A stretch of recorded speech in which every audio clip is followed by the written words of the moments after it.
আসসালামু আলাইকুম। এক্সেল এফএক্সে আমি মাসুম পারভেজ আপনাদেরকে স্বাগত জানাচ্ছি। কেমন আছেন সবাই? আশা করছি আল্লাহর রহমতে খুব ভালো আছেন সবাই।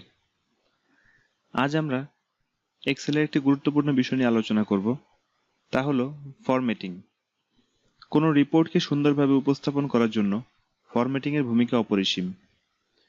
এই অধ্যায়ে ফরম্যাটিং এর খুঁটিনাটি সব কিছু নিয়ে আলোচনা করা হবে। আশা করছি এই অধ্যায়টি কেউ মনোযোগ দিয়ে দেখলে অন্তত এক্সেল ফরম্যাটিং এর ব্যাপারে তিনি বিগিনার লেভেল থেকে অ্যাডভান্স লেভেল পর্যন্ত চলে যেতে পারবেন। তো এই অধ্যায়ে আমরা যা শিখব তা হলো ফরম্যাটিং কি, এই ফরম্যাটিং এর সংজ্ঞা আমরা শিখব। নাম্বার ট্যাবের মধ্যে যে ফরম্যাটিং আছে তা বিস্তারিতভাবে এই অংশে আলোচনা করা হবে। তদ্রূপ অ্যালাইনমেন্ট ট্যাবের মধ্যে যে ফরম্যাটিং আছে তাও এই অংশে বিস্তারিত আলোচনা করা হবে। এরপরে ফন্ট ট্যাবের মধ্যে যে ফরম্যাটিং গুলো রয়েছে সেগুলো এই অধ্যায়ে বিস্তারিতভাবে আলোচনা করা হবে। এরপরে বর্ডার ট্যাবের মধ্যে যে ফরম্যাটিং গুলো রয়েছে তাও বিস্তারিতভাবে আলোচনা করা হবে। এরপরে ফিল ট্যাবের মধ্যে যে ফরম্যাটিং গুলো রয়েছে সেই বিষয়গুলো নিয়ে আমরা বিস্তারিতভাবে আলোচনা করব। আর সর্বশেষ প্রোটেকশন ট্যাবের মধ্যে যে ফরম্যাটিং গুলো রয়েছে সেই ব্যাপারগুলো নিয়েও আমরা বিস্তারিত আলোচনা করব। তো চলুন আমাদের বিস্তারিত আলোচনায় যাওয়া যাক।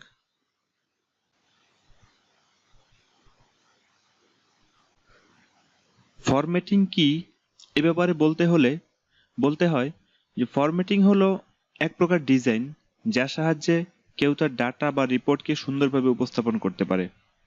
এক্সেলের ক্ষেত্রে প্রয়োজনীয় সেলগুলোকে নিজের মতো করে প্রয়োজন অনুসারে সাজিয়ে উপস্থাপন করাকেই ফরম্যাটিং বলা হয়।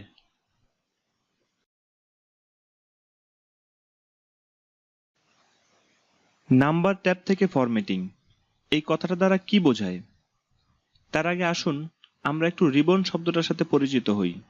রিবন কি? রিবন শব্দের আবিধানিক অর্থ হচ্ছে ফিতা বা রাস্তার পাশে একটানা দালান কোঠার সারি। কিন্তু এক্সেলের ক্ষেত্রে রিবন বলতে বোঝায় কোনো একটি ট্যাবের আওতাভুক্ত কমান্ড বাটনগুলোকে। যেমন হোম ট্যাবের আওতাভুক্ত এই কমান্ড বাটনগুলোকে বলা হয় ফন্ট, এই কমান্ড বাটনগুলোকে বলা হয় অ্যালাইনমেন্ট, এই কমান্ড বাটনগুলোকে বলা হয় নাম্বার ইত্যাদি। আর এই গ্রুপগুলোর প্রত্যেকটির নিচে ডান দিকে একটি করে এক্সপান্ড অ্যারো আছে। এই এক্সপান্ড অ্যারোগুলোতে ক্লিক করলে একটা ডায়লগ বক্স ওপেন হয়।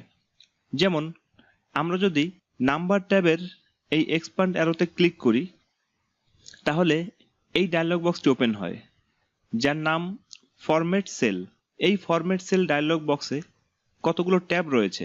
ট্যাবগুলো হলো number, alignment, font, border, fill এবং প্রোটেকশন। আর এই প্রত্যেকটি ট্যাবে অনেকগুলো ক্যাটাগরি এবং অপশন রয়েছে।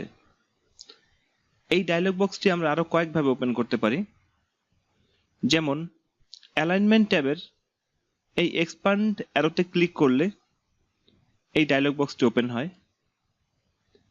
আবার যদি ফন্ট ট্যাবের এই এক্সপান্ড অ্যারোতে ক্লিক করি তাহলে সেম ডায়লগ বক্সটাই ওপেন হয়। আবার রিবনগুলোর ডান পাশে থাকা এই ফরম্যাটে যদি ক্লিক করি তাহলে একটি মেনু ওপেন হয়।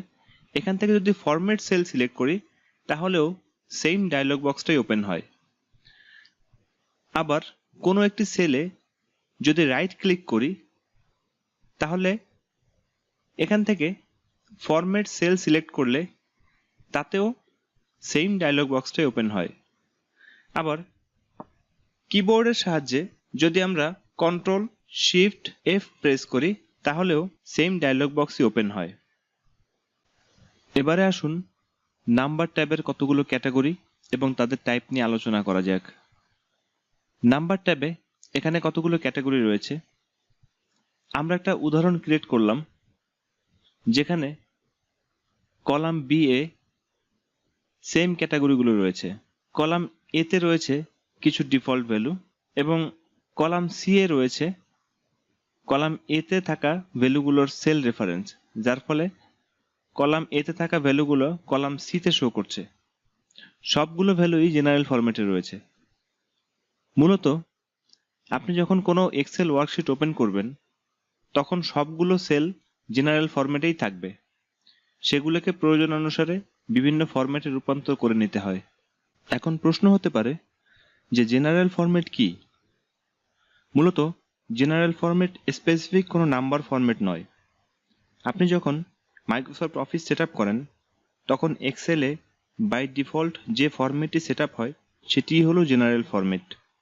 তবে জেনারেল ফরম্যাটের একটি বৈশিষ্ট্য হলো আপনি যখন কোনো সেলে কোনো নাম্বার লিখবেন যেটির প্রথমে 0 রয়েছে, যেমন কোনো মোবাইল নাম্বার, সেই ক্ষেত্রে 0টা থাকবে না। উদাহরণস্বরূপ সেল A3 এবং সেল C3-তে জেনারেল ফরম্যাট সিলেক্ট করা আছে। সেল A3-তে একটি মোবাইল নাম্বার লিখি 01712123456, একটা মোবাইল নাম্বার লিখলাম। এবার এন্টার করি, দেখা যাচ্ছে যে সেল A3-তে নাম্বারের আগে কোনো 0 নেই। আবার সেল C3-তে, এটা যেহেতু সেল A3 এর একটা সেল রেফারেন্স, কাজেই সেল C3-তেও নাম্বারের আগে কোনো 0 নেই। এবার আসুন নাম্বার ফরম্যাটে। নাম্বার ফরম্যাট হলো এমন একটি ফরম্যাট যেখানে ডেসিমেল প্লেস, ডিজিট গ্রুপ এবং নেগেটিভ নাম্বারের ক্যাটাগরি সিলেক্ট করে দেওয়া যায়। যেমন আমরা যদি C4 নাম্বার সেলে রাইট ক্লিক করি তাহলে এখানে আমরা ফরম্যাট সেল পাবো। ফরম্যাট সেলে ক্লিক করলে ফরম্যাট সেল ডায়লগ বক্সটি ওপেন হবে। এখান থেকে নাম্বার ট্যাবের মধ্যে নাম্বার ক্যাটাগরি সিলেক্ট করলাম। এখানে দেখা যাচ্ছে দশমিকের পরে 90 শো করছে, যদিও C4 নাম্বার সেলে দশমিকের পরে 9 ছিল। এর কারণ হচ্ছে ডেসিমেল প্লেস। এখানে যদি আমরা ডেসিমেল প্লেসের স্থানে আর একটা ডেসিমেল প্লেস বাড়িয়ে দেই তাহলে দেখা যাচ্ছে এখানে 0.900 শো করছে। আর একটা প্লেস বাড়িয়ে দিলে সেক্ষেত্রে 9000 অর্থাৎ 4 দশমিক শো করেছে। এখানে আমাদের ইচ্ছে মতো আমরা ডেসিমেল প্লেস নিতে পারি। আমরা যতগুলো ডেসিমেল প্লেস এখানে নিব আমাদের দশমিকের পরে ততগুলো ডেসিমেল প্লেসই শো করবে। এরপরে আসুন সেপারেটর। এখানে একটা বক্স দেওয়া আছে যেখানে লেখা আছে ইউজ 1000 সেপারেটর। অর্থাৎ আমরা যদি এখানে একটা টিক মার্ক করে দেই তাহলে প্রতি 3 ডিজিট পরপর ডান দিক থেকে প্রতি 3 ডিজিট পরপর কমা শো করবে। যেমন এখানে দশমিকের পরে ডান দিক থেকে 3 ডিজিট 876 এরপরে কমা, এরপরে 543 এরপরে কমা, এরপরে 12। তাহলে এক্ষেত্রে দেখা যাচ্ছে যে প্রতি 3 ডিজিট অন্তর অন্তর কমা শো করছে। আর এটা যদি আমরা না দেই তাহলে সেই কমা স্টাইলটা শো করবে না। আর নিচের এই অংশটা হলো নেগেটিভ নাম্বার, অর্থাৎ কোনো নাম্বার যদি নেগেটিভ হয় তাহলে কোন স্টাইল শো করবে আমরা এখান থেকে সেই স্টাইল সিলেক্ট করে দিতে পারি। যেমন আমরা যদি এই স্টাইলটা সিলেক্ট করে দিই তাহলে এখানে যদি কোনো নেগেটিভ নাম্বার হয় তাহলে একটা রেড মার্ক শো করবে। যদি আমরা এই স্টাইল সিলেক্ট করে দিই তাহলে এখানে ব্ল্যাক শো করবে ঠিক, কিন্তু উভয় পাশে ব্র্যাকেট শো করবে। যদি আমরা এই স্টাইলটা সিলেক্ট করে দিই তাহলে কোনো নেগেটিভ নাম্বারের জন্য রেড ফন্ট সহকারে ব্র্যাকেট শো করবে। এবার আমরা ওকে করি, দেখা যাচ্ছে যে আমাদের এখানে নাম্বার ফরম্যাটটি অ্যাক্টিভ হয়ে গিয়েছে। আমরা যদি এখানে নেগেটিভ করে দেই মাইনাস, এবার এন্টার করি, দেখা যাচ্ছে যে আমাদের উভয় পাশে ব্র্যাকেট সহকারে রেড ফন্ট হয়ে গিয়েছে। এটি হলো আমাদের নাম্বার ফরম্যাট। এখানে আরেকটু বিষয় আলোচনা না করলে ফরম্যাটিংটা অসম্পূর্ণ থেকে যাবে। আমরা এটাকে যথারীতি পজিটিভ নাম্বার করে দিলাম। এবারে এখানে দেখা যাচ্ছে যে 3 ডিজিট অন্তর অন্তর কমা, এটা হচ্ছে আমেরিকান স্টাইল। আমেরিকান স্টাইলে মিলিয়ন, বিলিয়ন এভাবে ওরা হিসাব করে থাকে, কিন্তু আমাদের স্টাইলে আমরা লাখ, কোটি এভাবে হিসাব করে থাকি। তো এখানে যে স্টাইলটা আছে আমেরিকান স্টাইলে এটা 12,345,678। কিন্তু আমাদের স্টাইলে যদি বলতে হয়, আমাদের বাংলাদেশের স্টাইলে যদি বলতে হয় তাহলে আমরা এটাকে বলবো 1,23,45,678। কিন্তু এখানে যেভাবে কমা স্টাইল শো করেছে তা দ্বারা আমাদের স্টাইল বোঝা যাচ্ছে না। এখন আমাদের স্টাইলে আমরা নিতে হলে আমরা কিভাবে নিতে পারি? তো লক্ষ্য করুন, আপনি যদি উইন্ডোজ 10 ব্যবহার করেন তাহলে এখানে একটা সার্চ বক্স আছে। আপনি এখানে ক্লিক করে যদি কন্ট্রোল প্যানেল লেখেন তাহলে দেখুন এখানে কন্ট্রোল প্যানেল অপশনটা শো করেছে। আপনি এখানে ক্লিক করলে কন্ট্রোল প্যানেলে চলে যাবে, অথবা আপনি যদি স্টার্ট বাটনে রাইট ক্লিক করেন তাহলে এখানে কন্ট্রোল প্যানেলে যেতে পারবেন। আর যারা উইন্ডোজ 7 ব্যবহার করেন তারা স্টার্ট বাটনে ক্লিক করলে ঠিক ডান পাশে এই অংশে কন্ট্রোল প্যানেলের অপশনটা দেখতে পাবেন। আপনারা কন্ট্রোল প্যানেলে ক্লিক করলে কন্ট্রোল প্যানেল ওপেন হলো। আপনাদের কম্পিউটারে কন্ট্রোল প্যানেলের এই ক্যাটাগরিও থাকতে পারে। এটা হচ্ছে ক্যাটাগরি ভিউ। যদি কখনো ক্যাটাগরি ভিউ থাকে আপনারা এই আইকনে ক্লিক করবেন। এই আইকনে ক্লিক করলে লার্জ আইকন অথবা স্মল আইকন যেটাই সিলেক্ট করুন না কেন সিলেক্ট করবেন। এটা হচ্ছে ক্লাসিক ভিউ। আপনারা ক্লাসিক ভিউতে যখন যাবেন তখন এখানে একটা অপশন দেখতে পাবেন। যারা উইন্ডোজ 7 ব্যবহার করেন তাদের জন্য এই অপশনটা থাকবে রিজিয়ন অ্যান্ড ল্যাঙ্গুয়েজ। আর যারা উইন্ডোজ 10 ব্যবহার করেন তাদের জন্য এই অপশনটা হচ্ছে রিজিয়ন। এই রিজিয়নে ক্লিক করলে একটা ডায়লগ বক্স ওপেন হবে। এই ডায়লগ বক্সের নিচের দিকে এখানে আছে এডিশনাল সেটিং। আপনি যখন এডিশনাল সেটিংয়ে ক্লিক করবেন তাহলে এখানে আপনি দেখেন নাম্বারের ডিজিট গ্রুপ, এখানে 3 ডিজিট পর পর কমা স্টাইল দেখা যাচ্ছে। আপনি ডিজিট গ্রুপটা চেঞ্জ করে দেন, আমাদের বাংলাদেশের ডিজিট গ্রুপ করে দেন। বাংলাদেশের ডিজিট গ্রুপ হচ্ছে ডান দিক থেকে প্রথম 3 ডিজিট তারপর 2 ডিজিট করে কমা। আপনি এটা সিলেক্ট করে দেন। এরপরে আরেকটা জায়গায় আসুন, একটু কারেন্সি ট্যাবে আসুন। কারেন্সি ট্যাবে আসার পরে এখানেও ডিজিট গ্রুপিংটা চেঞ্জ করে দেন।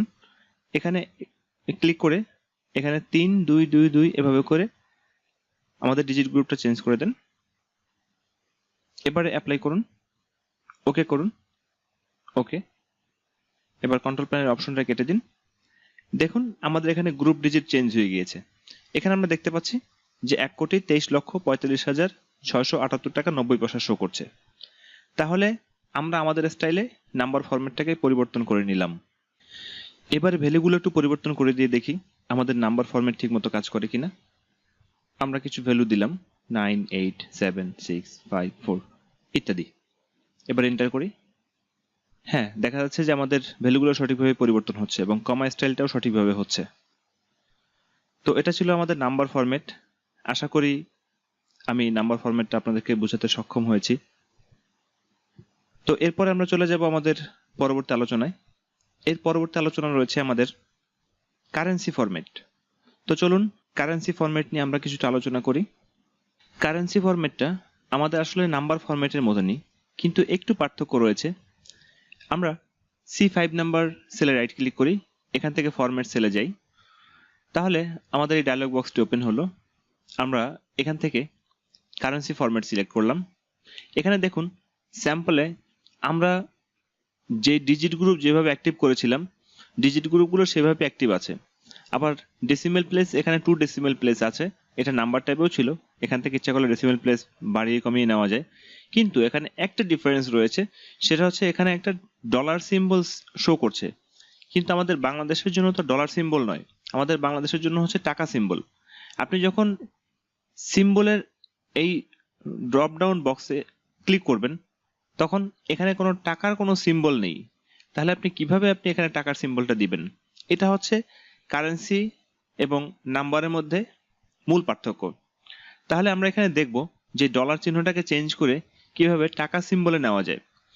আমরা এটাকে আপাতত ডলার সিম্বলে ওকে করলাম। ব্যাস, এখানে আমাদের ডলার সিম্বল দেখাচ্ছে 1,23,45,678 টাকা 90 পয়সা, কিন্তু এখানে ডলার সিম্বলটা রয়ে গিয়েছে। এখন এটাকে আমরা টাকার সিম্বলে পরিণত করতে চাই। তো চলুন আমরা আবার একটু কন্ট্রোল প্যানেলে যাই। কন্ট্রোল প্যানেলে গেলাম, এরপরে রিজিয়নে ক্লিক করার পরে এরপরে এই এডিশনাল সেটিং, এখানে আমরা এর আগের অংশে আমরা নাম্বার ফরম্যাটে এই ডিজিট গ্রুপ চেঞ্জ করেছিলাম এবং কারেন্সি ট্যাবে আমরা এই ডিজিট গ্রুপ চেঞ্জ করেছিলাম। কিন্তু কারেন্সি সিম্বল, এখানে কোনো সিম্বল আমরা চেঞ্জ করিনি। আমরা যদি এখানে একটা সিম্বল অ্যাড করে দেই, টাকা, টিকে টাকা অ্যাড করে দিয়ে এবার আমরা ওকে করলাম। ওকে, আমরা কন্ট্রোল প্যানেলের অংশটা কেটে দিই। ব্যাস, দেখা যাচ্ছে আমাদের ডলার চিহ্নটা চেঞ্জ হয়ে আমাদের এখানে টাকা সিম্বলে পরিণত হয়ে গিয়েছে। বাকি সব অপশনগুলো নাম্বার ফরম্যাটের মতনই, কিন্তু শুধুমাত্র আমাদের এখানে সিম্বলটা চেঞ্জ হয়ে গিয়েছে। তো আমরা এখানে যদি অন্য একটা নাম্বার সিলেক্ট করি, যেমন 9 8 7 6 5 4 3 ইত্যাদি, তো আমরা এন্টার করি। দেখা যাচ্ছে যে আমাদের 98,76,543 টাকা শো করছে এবং এখানে টাকা সিম্বলটা শো করছে।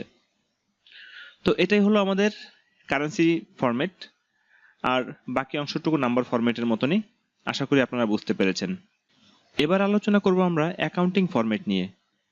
আমাদের C6 নাম্বার সেলে রাইট ক্লিক করি, এরপরে ফরম্যাট সেলসে ক্লিক করি, আমাদের ডায়লগ বক্সটি ওপেন হলো। এবারে আমরা অ্যাকাউন্টিং ফরম্যাটটি সিলেক্ট করি। এখানে দেখা যাচ্ছে আমাদের কারেন্সি ফরম্যাটে যেভাবে নাম্বার গ্রুপ ছিল এবং সিম্বল যা ছিল, আমাদের অ্যাকাউন্টিং ফরম্যাটেও নাম্বার গ্রুপ এবং সিম্বল তাই দেখাচ্ছে। আবার এখানে ডেসিমেল প্লেস আমাদের এখানে 2 ডেসিমেল, এটা ইচ্ছা করলে বাড়িয়ে কমিয়ে নেওয়া যায়। আর এখানে সিম্বল আমাদের টাকা সিম্বলটাই আছে। কিন্তু এখানে কারেন্সি ফরম্যাটের বেলায় একটা এক্সট্রা সিম্বল ছিল, যেটা হচ্ছে নেগেটিভ নাম্বার, কিন্তু অ্যাকাউন্টিং এর বেলায় সেই অংশটুকু নেই। তো এখানে মূল পার্থক্যটা যে আমরা যদি অ্যাকাউন্টিং এই অপশনটা সিলেক্ট করি, তাহলে ওটা কারেন্সির মতো, আমাদের সেলটা কারেন্সির মতো সিলেক্ট হবে ঠিকই, কিন্তু আমাদের সিম্বলটা বাম পাশে থাকবে এবং ডিজিটগুলো ডান পাশে থাকবে। আর একটা পার্থক্য রয়েছে, যদি আমরা এখানে নেগেটিভ দেই, তাহলে দেখা যাচ্ছে যে সিম্বলটা একদিকে আর নেগেটিভ ডিজিটগুলো ব্র্যাকেটের মধ্যে শো করছে। কিন্তু কারেন্সির ক্ষেত্রে যদি আমরা নেগেটিভ চিহ্ন দিতাম, তাহলে এখানে দেখা যাচ্ছে যে আমাদের সিম্বলের আগে নেগেটিভ চিহ্নটা বসছে। তো এটাই হলো অ্যাকাউন্টিং এবং কারেন্সি ফরম্যাটের মধ্যে মূল পার্থক্য। আশা করছি আপনারা সবাই বুঝতে পেরেছেন। এবারে চলুন আমরা একটু ডেট ফরম্যাটে যাই। আমরা C7 নাম্বার সেলটিতে রাইট ক্লিক করি, ফরম্যাট সেলে ক্লিক করি। এখানে আমাদের ফরম্যাট সেল ডায়লগ বক্সটি ওপেন হলো। এবার আমরা ডেট সিলেক্ট করলাম। এখানে ডেট সিলেক্ট করে দেখা যাচ্ছে যেখানে 2/15/2017 এভাবে শো করছে, অর্থাৎ এখানে 2 বলতে ফেব্রুয়ারি মাস, 15 বলতে 15 তারিখ এবং 2017 সাল। কিন্তু আমাদের স্টাইল তো এটা নয়। আমাদের স্টাইল হচ্ছে প্রথমে দিন, তারপরে মাস, তারপরে বছর। এখানে আরো কতগুলো ক্যাটাগরি আছে, কতগুলো টাইপ আছে, আমরা এভাবে টাইপ সিলেক্ট করেও দেখতে পারি। কিন্তু এখানে টাইপগুলোতেও প্রথমে মাস শো করছে, তারপরে দিন, তারপরে বছর। এটা হচ্ছে আমেরিকান স্টাইল। আমাদের বাংলাদেশের স্টাইল হচ্ছে যে প্রথমে দিন, তারপরে মাস, তারপরে বছর। আমরা যদি এখানে ইউনাইটেড স্টেট সিলেক্ট না করে এখানে যদি আমরা বাংলাদেশ সিলেক্ট করি, তাহলে দেখা যাচ্ছে যে আমাদের এখানে কিছু বাংলাদেশের স্টাইল শো করছে। আমরা ইউনাইটেড স্টেটের স্টাইল থাকা সত্ত্বেও আমরা কিভাবে এটাকে আমরা আমাদের নিজেদের মতো করে কাস্টমাইজ করে নিতে পারি, আমরা সেই বিষয়টাই দেখতে চাই। আমরা আমাদের ডেট ফরম্যাটটা লিখতে চাই প্রথমে দিন, তারপরে ডট, তারপরে মাস, তারপরে ডট, তারপরে বছর। এভাবে সেপারেটরগুলো ডট দ্বারা আমরা পৃথক করব, দিন, মাস এবং বছর। তাহলে আমরা কিভাবে সেই স্টাইলটা করতে পারি?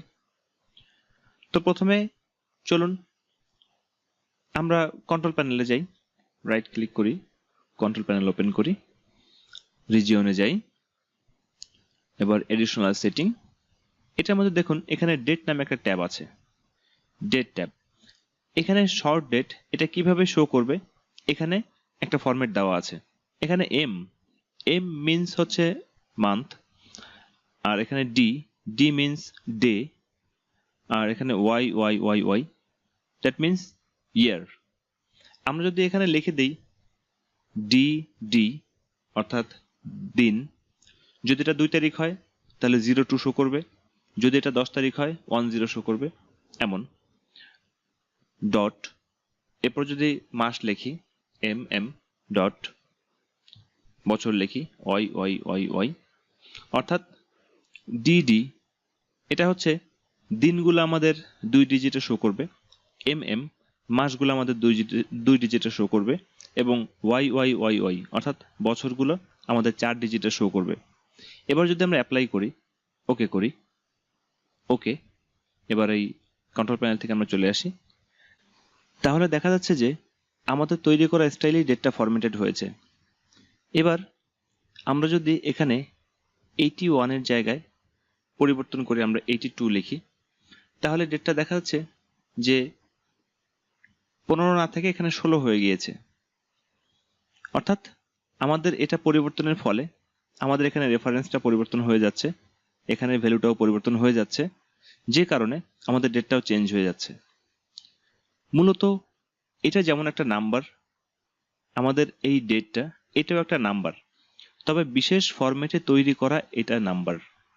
অর্থাৎ এই নাম্বারটা এবং এই নাম্বারটা সেম নাম্বার, তবে নাম্বারটাকে আমরা ডেট আকারে পরিণত করে নিলাম। এক্সেলে ডেট কাউন্টিং শুরু হয় 1900 সালের জানুয়ারির 1 তারিখ থেকে। অর্থাৎ যখন এই নাম্বারের স্থলে যদি এখানে 1 লেখা হয় এবং এন্টার করা হয়, একটু লক্ষ্য করুন ডান পাশ 1/1/1900 সাল হয়ে গিয়েছে। অর্থাৎ এখানে 1 মিনস হচ্ছে 1 দিন, 1900 সালের প্রথম দিন জানুয়ারি মাসের। যদি এখানে 2 লেখা হয় তাহলে এটা দ্বিতীয় দিন 1900 সাল জানুয়ারি মাস। যদি এটা 32 লেখা হয় তাহলে দেখা যাচ্ছে যে এটা জানুয়ারি মাস 31 দিন, 31 দিন অতিক্রম করার পরে ফেব্রুয়ারির 1 তারিখ শো করছে। তাহলে আমরা এখানে যে সংখ্যাটা লিখেছিলাম 42,781, তো এটা দ্বারা বোঝা যাচ্ছে যে 1900 সালের জানুয়ারি মাসের 1 তারিখ থেকে 15/2/2017 সাল পর্যন্ত যতগুলো দিন অতিক্রান্ত হয়েছে তার পরিমাণ 42,781। মূলত 15/2/2017 এটা একটা সংখ্যা, এটা একটা নাম্বার, যে নাম্বারটা কিনা 42,781। তবে এই নাম্বারটা বিশেষ ফরম্যাটে তৈরিকৃত একটা নাম্বার, যে ফরম্যাটটা আমরা তৈরি করে নিলাম। তো এটাই হলো আমাদের ডেট ফরম্যাট। আশা করছি আপনারা ডেট ফরম্যাটটা ভালোভাবে বুঝতে পেরেছেন।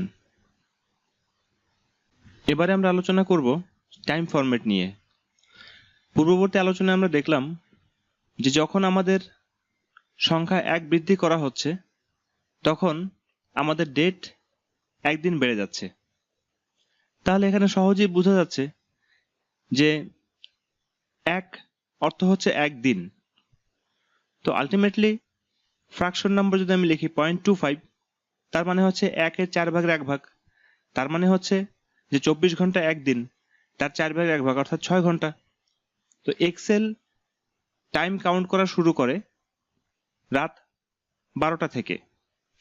তো যখন আমি 0.25 দিব অর্থাৎ 1-এর 4 ভাগের 1 ভাগ দিব, এটার অর্থ হচ্ছে যে সকাল 6টা, রাত 12টা থেকে 6 ঘন্টা বেশি, অর্থাৎ সকাল 6টা। আমরা C8 নাম্বার সেলে রাইট ক্লিক করলাম, এবারে ফরম্যাট সেলে যাই। এরপরে এই ডায়লগ বক্স থেকে আমরা টাইম সিলেক্ট করি। তো এখানে স্যাম্পলে দেখুন, এখানে কিন্তু সকাল 6টা 6 AM শো করছে। এখানে এই ফরম্যাটটাকে বিভিন্নভাবে পরিবর্তন করা যায়। এখানে বিভিন্ন টাইপ আছে, এখানে বিভিন্ন টাইপ সিলেক্ট করে বিভিন্ন টাইপের ফরম্যাট দেওয়া যায়। তবে এই টাইপগুলো, এখানে একটা লোকেশন দেওয়া আছে ইউনাইটেড স্টেটস। তো যদি এই লোকেশনটা চেঞ্জ করে যদি আমরা এখানে বাংলাদেশ দিয়ে দিই তাহলে দেখা যাবে বাংলাদেশে কিছু টাইপ শো করছে। অর্থাৎ এখানে অপরাহ্ন, পূর্বাহ্ন এই জিনিসগুলো শো করছে। তো আমাদের যেহেতু 0.25 মানে হচ্ছে 6 ঘন্টা, রাত 12টা থেকে 6 ঘন্টা, সকাল 6টা, সো এখানে পূর্বাহ্ন 6:00 শো করছে। এখানে আমরা আবার ইউনাইটেড স্টেটে ফিরে আসলাম, তারপরে আমরা এটা সিলেক্ট করলাম, দেখলাম যে আমাদের এখানে ডেট ফরম্যাটটা পরিবর্তন হয়ে গিয়েছে। এবার আমরা ওকে করি, ব্যাস আমাদের ডেট ফরম্যাটটা ওকে হয়ে গেল। যদি আমরা এটাকে বৃদ্ধি করে 0.75 লিখি, দ্যাট মিনস হচ্ছে সন্ধ্যা 6টা 6 PM। যদি আমি এখানে 0.5 লিখি তার মানে হচ্ছে এটা 12টা 12 PM। এটাই হলো আমাদের টাইম ফরম্যাট। আশা করছি টাইম ফরম্যাট আপনারা ভালোভাবে বুঝতে পেরেছেন। এবারে আমরা আলোচনা করব পার্সেন্টেজ নিয়ে। তো পার্সেন্টেজ বিষয়টা খুবই সহজ। আমরা C9 নাম্বার সেলে রাইট ক্লিক করলাম, এরপরে ফরম্যাট সেলে গেলাম। ফরম্যাট সেলে যাওয়ার পরে গতানুগতিকভাবে সেম ডায়লগ বক্সটা ওপেন হলো। এবারে আমরা পার্সেন্টেজ ক্লিক করলাম। পার্সেন্টেজে এখানে দেখা যাচ্ছে আমার 0.35 আছে। 0.35 মিনস হচ্ছে আপনার 35%। পার্সেন্ট শব্দের অর্থ হচ্ছে শতকরা, অর্থাৎ 0.35 একের মধ্যে যতটুকু আর 35 একশোর মধ্যে ততটুকু, যে কারণে 0.35 মানে হচ্ছে 35%। এখানে ডেসিমেল প্লেস ইচ্ছা মতো দেওয়া যায়, ডেসিমেল প্লেস 3 ডিজিট, 4 ডিজিট ইত্যাদি দেওয়া যায়। তো সাধারণত 2 ডিজিট থাকাই ভালো। তো এভাবে 2 ডিজিট ডেসিমেল প্লেস রেখে ওকে করলাম, ব্যাস আমাদের এটা 35% হয়ে গেল। এটাই হলো পার্সেন্টেজ। এটা খুবই সহজ, আশা করি সবাই বুঝতে পেরেছেন। এবারে আমরা আলোচনা করব ফ্র্যাকশন নাম্বার নিয়ে। ফ্র্যাকশন শব্দের অর্থ হচ্ছে ভগ্নাংশ। এখানে 0.25 এটা একটা ফ্র্যাকশন নাম্বার। এটাকে দুইভাবে লেখা যায়। 0.25 এটা হচ্ছে লিনিয়ার ফর্ম, আর 1/4 এটা মানে হচ্ছে ম্যাথমেটিক্যাল ফর্ম। আবার 1/4 যে কথা, 2/8 একই কথা, 4/16 এটাও একই কথা। তো চলুন কিভাবে লিনিয়ার ফর্মকে ম্যাথমেটিক্যাল ফর্মে নিতে হয় আমরা সেই বিষয়টা একটু দেখে আসি। আমরা এই সেলটাতে রাইট ক্লিক করলাম, এরপর ফরম্যাট সেলে যাই। এরপরে এই ডায়লগ বক্সটা ওপেন হলো, ফরম্যাট সেল। এখানে আমরা ফ্র্যাকশন সিলেক্ট করলাম। তাহলে দেখুন এখানে 1/4 শো করছে। আমরা যদি এখানে টাইপ চেঞ্জ করে দিই তাহলে দেখুন এভাবে বিভিন্ন টাইপের ফ্র্যাকশন দেওয়া যায়। আপনি এখান থেকে যে কোনো টাইপের ফ্র্যাকশন চুজ করে আপনি ফ্র্যাকশন নাম্বার সেট করতে পারেন। তো আমরা একটা সেট করে তারপর ওকে করলাম। দেখা গেল যে আমাদের 0.25 কে 1/4 আকারে লেখা হয়েছে। এটাই হলো আমাদের ফ্র্যাকশন। এটা খুবই সহজ একটা কাজ, আশা করি সবাই পারবেন। এবারে আমরা আলোচনা করব সায়েন্টিফিক ফরম্যাট নিয়ে। সায়েন্টিফিক ফরম্যাটটা কি? তো সায়েন্টিফিক ফরম্যাট বোঝার আগে চলুন আমরা একটু দেখে আসি কিভাবে জেনারেল নাম্বারকে সায়েন্টিফিক নাম্বারে পরিণত করতে হয়। সায়েন্টিফিক নাম্বার হচ্ছে এমন একটা নাম্বার যার বাম দিক থেকে প্রথম ডিজিট পরে দশমিক থাকবে এবং তারপরে 10 এর পাওয়ার কোনো কিছু থাকবে। তো আমরা একটা উদাহরণ দিলে বিষয়টা স্পষ্ট হবে। তো চলুন আমরা একটা এক্সাম্পল দেখি সায়েন্টিফিক নাম্বারে কিভাবে পরিণত করা যায় কোনো জেনারেল নাম্বারকে। আপনারা উদাহরণ দেখতে পাচ্ছেন যে একটা সায়েন্টিফিক নাম্বারের ফরম্যাটটা কিভাবে হয়। এখানে 3,87,00,000কে সায়েন্টিফিক ফরম্যাটে লেখা হয়েছে 3.87 × 10⁻7। এটা কিভাবে হলো? তো চলুন আমরা একটু দেখি যে কিভাবে জেনারেল ফরম্যাটকে সায়েন্টিফিক ফরম্যাটে পরিণত করা যায়। এখানে আমরা পেলাম 3,87,00,000। এই 3,87,00,000কে যদি আমরা 1 কোটি দ্বারা ভাগ করি এবং 1 কোটি দ্বারা গুণ করি তাহলে মানে কোনো পরিবর্তন হয় না। এখন 3,87,00,000কে 1 কোটি দ্বারা ভাগ করলে আমরা পাই 3.87। আর এখানে 1 কোটিকে লেখা যায় 10⁻7। তো আমরা এভাবে করেই লিখলাম। তো এটাই হলো সায়েন্টিফিক ফর্ম। এখন ইন্টু 10⁻7 এটাকে এক্সপোনেনশিয়ালও বলা হয়। যেহেতু এটা এক্সপোনেনশিয়াল তো এটাকে ই আকারে লেখা যায়, অর্থাৎ 3.87 ই প্লাস 7। আর এখানে ই হচ্ছে এক্সপোনেনশিয়াল ফর্ম। তো এটাই হচ্ছে আমাদের সায়েন্টিফিক ফর্ম। তো এবার আসুন আমরা দেখি কিভাবে এক্সেলে জেনারেল ফরম্যাটকে সায়েন্টিফিক ফরম্যাটে রূপান্তর করা যায়। তো আমাদের তো অনেকটা শেখা হয়েই গেল। এবার আমরা শুধুমাত্র ফরম্যাটটা ডিটেক্ট করে দিলেই হবে। আমরা এটাকে রাইট ক্লিক করি, তারপর ফরম্যাট সেলে আসি। এরপরে ফরম্যাট সেলে এসে আমরা এখানে আমাদের ফরম্যাটটা সিলেক্ট করে দিলাম সায়েন্টিফিক। তো দেখুন এখানে আমার 38,70,000 আছে। তো এখানে আমার শো করছে 3.87 এক্সপোনেনশিয়াল প্লাস 08। এখানে যদি আমি ডেসিমাল প্লেস বৃদ্ধি করে দিই তাহলে আমার এখানে 3.87 এর পর আরেকটা জিরো আসবে। যদি আমি 4 ডিজিট সিলেক্ট করে দিই তাহলে ডেসিমালের পরে আরেকটা জিরো বাড়বে। এভাবে আমাদের ডেসিমাল প্লেস সিলেক্ট করে দেওয়া যায়। তো এবার যদি আমরা ওকে করি তাহলে আমাদের একটা সায়েন্টিফিক মোডে পরিণত হয়ে গেল। তো এটাই হচ্ছে আমাদের সায়েন্টিফিক ফর্ম। তো ফর্মটা খুব একটা কঠিন না, আশা করি সবাই বুঝতে পেরেছেন। এবারে আমরা দেখি টেক্সট ফরম্যাট কি। টেক্সট ফরম্যাট হলো এমন একটা ফরম্যাট যেই ফরম্যাটে কোনো ফর্মুলা কাজ করবে না। যেটা যেভাবে লেখা হবে ওই সেলে সেই সংখ্যাটা সেভাবেই থাকবে। এখানে যদি কোনো ডিজিটও লেখা হয় তাহলে ডিজিটগুলোকেও এক্সেল টেক্সট হিসেবে কাউন্ট করবে। আসুন আমরা এই সেলটাকে টেক্সট ফরম্যাটে পরিণত করি। ফরম্যাট সেলে যাই, এরপরে আমরা এখানে টেক্সট ফরম্যাটে পরিণত করলাম। টেক্সট ফরম্যাটে পরিণত করার পরে ওকে করি। এখানে আমাদের এটা টেক্সট ফরম্যাট হয়ে গিয়েছে। দেখুন এখানে আমরা একটা সেল রেফারেন্স লিখেছিলাম। সেল রেফারেন্সটা হচ্ছে A12, অর্থাৎ এই A12 নম্বরে যে ভ্যালুটা আছে সেই ভ্যালুটা এখানে শো করছিল। কিন্তু আমরা যেহেতু এই সেলটাকে টেক্সট ফরম্যাট করেছি, এবার যদি আমরা এন্টার প্রেস করি তাহলে এখানে আমার সেল রেফারেন্স কাজ না করে ওই A12 থেকে যাবে। এখানে যা লেখা হবে সেভাবেই থেকে যাবে। যেমন আমরা শুরুতে দেখিয়েছিলাম, জেনারেল ফরম্যাটে কোনো মোবাইল নাম্বার লেখার বেলায় প্রথমে শূন্যটা থাকে না, কিন্তু টেক্সট ফরম্যাটে যদি আপনি প্রথমে শূন্য দিয়েও শুরু করেন তাতেও শূন্য থেকে যাবে। যেমন ধরুন 0171212345 একটা মোবাইল নাম্বার লিখলাম, এবার এন্টার করেন, মোবাইল নাম্বারটা মোবাইল নাম্বারের মতো থেকে যাচ্ছে। আমি শূন্য প্রথমে দেই বা মাঝে দেই বা শেষে দেই বা কোনো ক্যারেক্টার লিখি, যাই লিখি না কেন যেভাবে লিখবো সেভাবেই কাজ করবে, সেভাবেই থেকে যাবে। কোনো ফর্মুলাও এখানে কোনো কাজ করবে না। এটাই হলো আমাদের টেক্সট ফরম্যাট। আশা করি সবাই বুঝতে পেরেছেন। এবার আমরা দেখি স্পেশাল ফরম্যাট কি। আমরা এটাতে রাইট ক্লিক করলাম, এরপরে ফরম্যাট সেলে যাই। ফরম্যাট সেলে গিয়ে আমরা এটাকে স্পেশাল ক্যাটাগরি সিলেক্ট করে দিই। এখানে স্পেশাল ক্যাটাগরিতে কতগুলো ক্যাটাগরি আছে, যেমন জিপ কোড আছে, জিপ কোড +4, তারপরে এখানে ইউনাইটেড স্টেটের একটা ফোন নাম্বারের কিছু স্যাম্পল আছে। তো এখানে লোকেশন আছে, বিভিন্ন ধরনের লোকেশন আছে। আপনি বিভিন্ন দেশ সিলেক্ট করে তাদের স্পেশাল টাইপের কিছু ফোন নাম্বার বা জিপ কোড কিভাবে লেখে সেই ক্যাটাগরিগুলো আপনি সিলেক্ট করে দেখতে পারেন। তো ধরুন আমাদের ইউনাইটেড স্টেট সিলেক্ট করা আছে, এখানে আমরা ফোন নাম্বার সিলেক্ট করলাম। তো আপনি এখানে স্যাম্পল দেখতে পাচ্ছেন, এখানে প্রথম ডিজিটটা ব্র্যাকেট দিয়ে আবদ্ধ করা আছে, এরপরে ডিজিটগুলো দেওয়া আছে, মাঝখানে একটা হাইফেন আছে। তা আপনি যদি ওকে করুন, দেখুন আপনার ফরম্যাটটাও সেভাবে হয়ে গিয়েছে। প্রথম ক্যারেক্টারটা ব্র্যাকেট দিয়ে ক্লোজ, তারপরে 3 ডিজিট পরে হাইফেন আছে, তারপরে 4টা ডিজিট। এটা হচ্ছে স্পেশাল ক্যারেক্টার। আপনার বিভিন্ন দেশের জন্য বিভিন্ন ধরনের ক্যারেক্টার হতে পারে।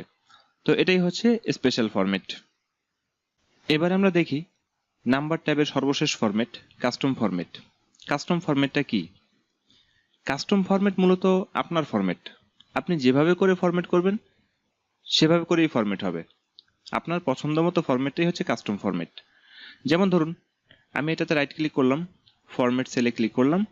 ফরম্যাট সেলে ক্লিক করার পরে আমি সর্বশেষ অপশন কাস্টম ফরম্যাটে গেলাম।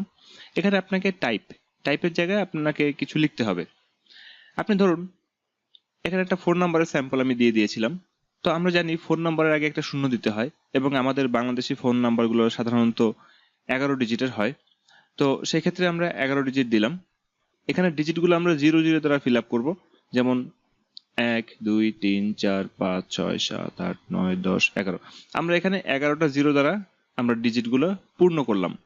এখন অনেক সময় ফোন নাম্বার লেখার সময় সাপোজ একজনের ফোন নাম্বার 01712, তারপর 123456। তো সেক্ষেত্রে 01712 এর পর অনেক সময় একটা হাইফেন দেয়। তো আমরা যদি একটা হাইফেন দিতে চাই তাহলে 01712, অর্থাৎ 5টা ডিজিট পরে আমরা একটা হাইফেন দিব, 1 2 3 4 5। তো আমরা একটা হাইফেন দিলাম। এই হাইফেন দেওয়ার পরে এবার যদি আমরা ওকে করি তাহলে দেখুন ফোন নাম্বারটা আমাদের পছন্দ মতো কাস্টম ফরম্যাটে পরিণত হয়ে গিয়েছে। তো ওখানে আপনি যেভাবে করে ফরম্যাট করবেন, আপনি যদি 2 ডিজিট পরে হাইফেন দেন তাহলে 2 ডিজিট পরে এখানে হাইফেনটা শো করবে। আপনি যদি এখানে কোনো ব্র্যাকেট ইউজ করেন তাহলে ব্র্যাকেট শো করবে। এরূপ আপনি যেভাবে ফরম্যাট করবেন সেই ফরম্যাটটি হচ্ছে কাস্টম ফরম্যাট। আশা করছি আপনারা সবাই বুঝতে পেরেছেন। তো আমাদের নাম্বার ট্যাব নিয়ে আমাদের এই ছিল ফরম্যাটিং গুলো। এখানে আরেকটা বিষয় আলোচনা না করলে বিষয়টা অসম্পূর্ণ থেকে যাবে। এখানে একটা বিষয় হলো আমরা নাম্বার ফরম্যাটের খুঁটিনাটি সবকিছু শিখলাম। এবারে নাম্বার ফরম্যাটের মধ্যে এখানে কিছু আইকন দেওয়া আছে যেগুলো ক্লিক করে খুব সহজেই ফরম্যাট পরিবর্তন করা যায়। এখানে কিছু পপুলার আইকন দেওয়া আছে, এগুলো সব আইকন না, কিছুটা পপুলার আইকন। যেমন ধরুন আমরা এখানে জেনারেল ফরম্যাটটাকে একটু সিলেক্ট করলাম। সিলেক্ট করার পরে যদি আমরা এখানে পার্সেন্টেজে ক্লিক করি তাহলে আমাদের এখানে পার্সেন্টেজ শো করছে। আবার যদি আমরা এখানে কারেন্সিতে ক্লিক করি তাহলে এখানে আমাদের অ্যাকাউন্টিং অপশন শো করছে। যদি আমরা ডেসিমেল প্লেস ইনক্রিজ করতে চাই তাহলে এখান থেকে ডেসিমেল প্লেস ইনক্রিজ করা সম্ভব। আর যদি আমরা ডেসিমেল প্লেস ডিক্রিজ করতে চাই এখান থেকে ডেসিমেল প্লেস ডিক্রিজ করা সম্ভব। আবার যদি আমরা কোনো ফরম্যাট সিলেক্ট করতে চাই সরাসরি তাহলে এখানে ক্লিক করেও বিভিন্ন ফরম্যাট সিলেক্ট করা সম্ভব। তো এখান থেকে আবার জেনারেল ফরম্যাটে আমরা চলে যাই, ব্যাস। তো এই যে আইকনগুলো আছে এই আইকনগুলো হচ্ছে শর্টকাট আইকন। এই আইকনগুলো ক্লিক করার মাধ্যমেও ফরম্যাট পরিবর্তন করা যায়। এরপরে আমরা দেখব অ্যালাইনমেন্ট ট্যাবের মধ্যে কি ফরম্যাটিং গুলো থাকে, সেই ফরম্যাটিং গুলো আমরা এরপরে আমরা বিস্তারিতভাবে আলোচনা করব।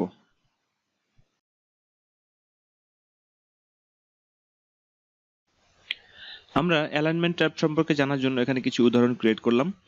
এখানে আমরা অ্যালাইনমেন্ট ট্যাবটা একটু ওপেন করে দেখি অ্যালাইনমেন্ট ট্যাবের মধ্যে আমাদের কি কি ফরম্যাট ক্যাটাগরি রয়েছে।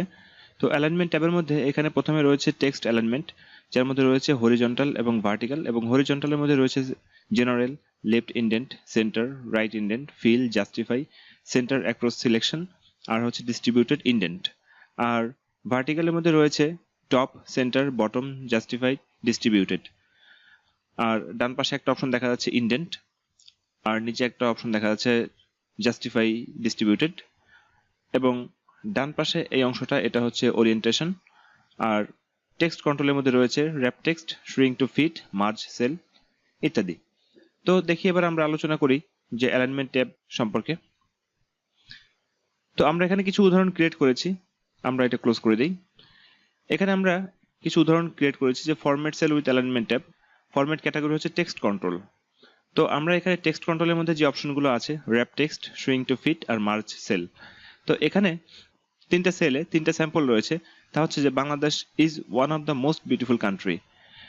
এখন এটাকে কিভাবে র্যাপ টেক্সট করা যায়, তারপর কিভাবে এটাকে শ্রিঙ্ক টু ফিট করা যায়, এবং কিভাবে মার্জ করা যায়। তো র্যাপ শব্দের অর্থ হচ্ছে মোড়ানো। তো আমরা দেখব যে এই সেলটার মধ্যে থেকে যে কিছু অংশ বাইরে চলে গিয়েছে, এই বাইরের অংশটুকু কিভাবে এই র্যাপ টেক্সট করলে এটার ভিতরে সেলের ভিতরে চলে আসে, আমরা সেই বিষয়টা এখন দেখব। তো আমরা এইটায় রাইট ক্লিক করলাম, রাইট ক্লিক করার পরে তারপরে ফরম্যাট সেলে গেলাম। ফরম্যাট সেলে যাওয়ার পরে আমাদের যথারীতি ফরম্যাট সেলস ট্যাবটা ওপেন হলো এবং অ্যালাইনমেন্ট ট্যাবটা ওপেন হলো। অ্যালাইনমেন্ট ট্যাবে আমরা গেলাম। অ্যালাইনমেন্ট ট্যাবে যাওয়ার পরে আমরা এখানে র্যাপ টেক্সট সিলেক্ট করি। র্যাপ টেক্সট সিলেক্ট করার পরে তারপর যদি আমরা ওকে করি, তাহলে দেখা যাচ্ছে যে আমাদের যে অংশটুকু এই সেলটার বাইরের দিকে ছিল, সেই অংশটুকু সেলের বাইরের দিকে না গিয়ে ওই একটা সেলের মধ্যেই এটা ফিট হয়ে গিয়েছে। এটাই হলো আমাদের র্যাপ টেক্সট। এই র্যাপ টেক্সট এখান থেকে শর্টকাট আইকনের মাধ্যমে করা যায়। এটা ক্লিক করলে র্যাপ হবে, আবার যদি ক্লিক করা হয় তাহলে আনর্যাপড হবে। এটা আবার ক্লিক করলাম, এটা র্যাপ টেক্সট হলো। এবার shrink to fit. Shrink to fit হচ্ছে এমন যে যদি কোনো একটা সেল এর বাইরে কিছু লেখা থাকে, মানে এমন একটা লেখা থাকে, এমন কোনো টেক্সট থাকে যেটা কিনা ওই সেল এর চেয়ে বেশি জায়গা দখল করছে, তাহলে সেই ক্ষেত্রে যদি এটাকে শ্রিঙ্ক টু ফিট করে দেওয়া হয়, তাহলে এই টেক্সটটাকে ছোট করে এক্সেল একটা সেলের মধ্যে ইনক্লুড করে দিবে। যেমন আমরা এটাকে রাইট ক্লিক করি, রাইট ক্লিক করার পরে ফরম্যাট সেলে যাই। ফরম্যাট সেলে যাওয়ার পরে তারপরে ফরম্যাট সেল ওপেন হলো, অ্যালাইনমেন্ট ট্যাবে গেলাম। অ্যালাইনমেন্ট ট্যাবে যাওয়ার পরে তারপর শ্রিঙ্ক টু ফিট ক্লিক করলাম, তারপর ওকে করলাম। দেখা যাচ্ছে যে এখানে আমাদের Bangladesh is one of the most beautiful country এই লেখাটা আছে ঠিকই, কিন্তু লেখাটা অনেক ছোট হয়ে গিয়েছে, ছোট হয়ে একটা সেলের মধ্যেই ক্যাপচার হয়েছে। এবার আসি মার্জ সেল। মার্জ শব্দের অর্থ হচ্ছে একত্রিতকরণ করা। এখন একত্রিত করার জন্য একটা সেলকে তো আর একত্রিত করা যাবে না, একত্রিত করার জন্য কমপক্ষে দুটা বা তিনটা সেল সিলেক্ট করা দরকার। আমরা এখানে তিনটা সেল সিলেক্ট করলাম। তিনটা সেল সিলেক্ট করার পরে যখন আমরা এটাকে রাইট ক্লিক করব, রাইট ক্লিক করার পরে তারপরে ফরম্যাট সেলে গেলাম। ফরম্যাট সেলে যাওয়ার পরে আমাদের যখন এই ডায়লগ বক্সটা ওপেন হলো, এখন আমরা এখানে মার্জ সেল সিলেক্ট করলাম। মার্জ সেল সিলেক্ট করার পর তারপর যদি আমরা ওকে করি, তাহলে দেখা যাচ্ছে যে এই তিনটা সেল মিলে একটা সেলে পরিণত হয়ে গিয়েছে। তো এটাই হলো মার্জ। তো মার্জ আমরা শর্টকাট আইকনের মাধ্যমে করতে পারি। এখানে একটা আইকন দেখা যাচ্ছে মার্জ এন্ড সেন্টার, এটা ক্লিক করার মাধ্যমে আমরা মার্জ করতে পারি বা আনমার্জ করতে পারি। তো আমাদের এটা মার্জ করা আছে, আমরা এটাকে প্রথমে আনমার্জ করে নিই। এটাকে রাইট ক্লিক করলাম, রাইট ক্লিক করার পর ফরম্যাট সেলে যাই। ফরম্যাট সেলে যাওয়ার পর মার্জ সেল, এটাকে ডিসিলেক্ট করে তারপর ওকে করলাম। তাহলে দেখা গেল যে আমাদের এই সেলটা আনমার্জ হয়ে গিয়েছে, প্রত্যেকটা সেল আলাদা আলাদা হয়ে গিয়েছে।